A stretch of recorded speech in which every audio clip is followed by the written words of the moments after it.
é muito provável que seja absolutamente humano o fenômeno dos veículos aéreos não tripulados, né? A gente tem, inclusive, um nome para isso que não é objeto voador não identificado. A gente está tratando como objeto voador não identificado porque ainda não se sabe, pelo menos oficialmente e publicamente, qual é o tipo de objeto voador, né, que a gente está observando. Se de fato é um drone, um veículo aéreo não tripulado, ou é outro tipo de fenômeno. Mas me parece muito claro que é um veículo aéreo não tripulado. Os americanos mesmo ontem assumiram que mandaram os caças, né, observar e abater um dos veículos aéreos não tripulados e de fato viram que era não tripulado, que era um veículo aéreo, estava voando. Enfim, me parece muito claro que é um fenômeno absolutamente humano e de caráter geopolítico, né? De caráter absolutamente tecnológico e geopolítico.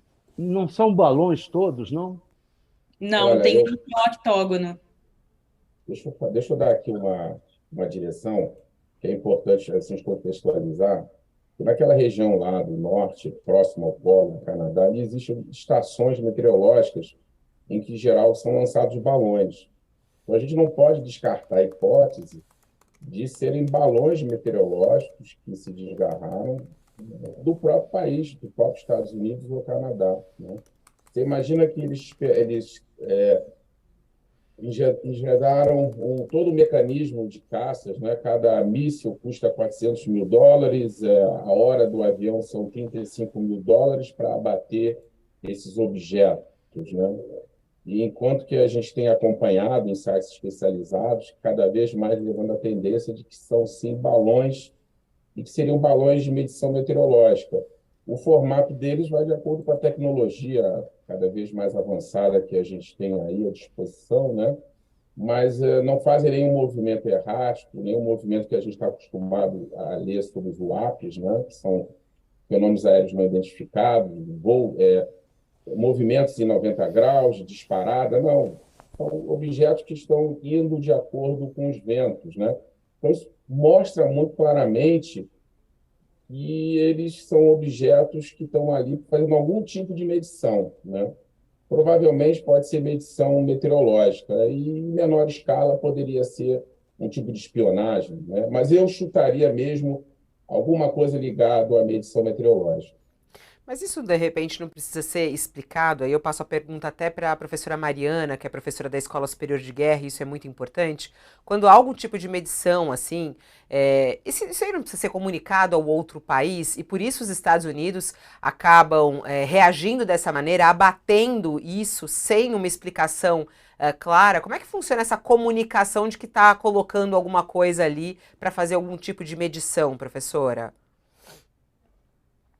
Bom, precisa ser comunicado, né? A minha hipótese, eu acho que tem várias hipóteses fortes, né? É que a gente tem uma tecnologia de mapeamento de território, uma tecnologia chinesa, né? De posicionamento, uma tecnologia, um sistema de posicionamento global chinês, que é o BDS, que é distinto do GPS, que é distinto do GLONASS, que é o GPS russo, que é distinto do Galileu, que é o GPS europeu, e a gente pode ter aí uma tentativa de mapeamento de território, no sentido de uma espionagem mesmo, por parte dos chineses, no sentido de de gerar mais dados para o BDS deles. Então, existem muitas hipóteses, os americanos provavelmente já descartaram algumas hipóteses, já estão mais próximos de identificar qual de fato é a procedência desses objetos. É interessante notar que podem ser objetos, isso foi levantado ontem pelos americanos, podem ser objetos de empresas ou de indivíduos. É claro que a gente não pode descartar que essas empresas e esses indivíduos talvez possam estar patrocinados por países, né, como a própria Rússia, mas para gerar, inclusive, esse tipo de comoção na população. Mas me parece claramente que é um fenômeno humano e de origem, ou uma origem trivial, como o professor estava mencionando, né, dos próprios Estados Unidos ou do próprio Canadá, ou de uma origem de uma ameaça light, né, de uma ameaça de baixa proporção, de baixa intensidade da China ou da Rússia em relação aos Estados Unidos e A ao senhora que é Ocidente. da Escola Superior de Guerra, A senhora sabe de casos assim envolvendo espionagem de fato em relação ao Brasil? Sim, a gente teve em 2010 o caso da espionagem dos americanos em relação à presidenta Dilma, em relação também em 2011, né?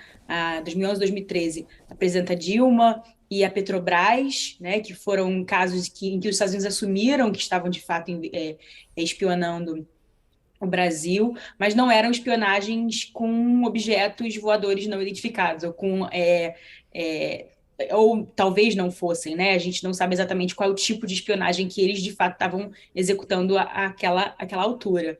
Mas é interessante notar que, como uma anedota, mas o Chávez, né, o Hugo Chávez, falava que via objetos voadores não identificados na janela e que seriam representantes do imperialismo americano.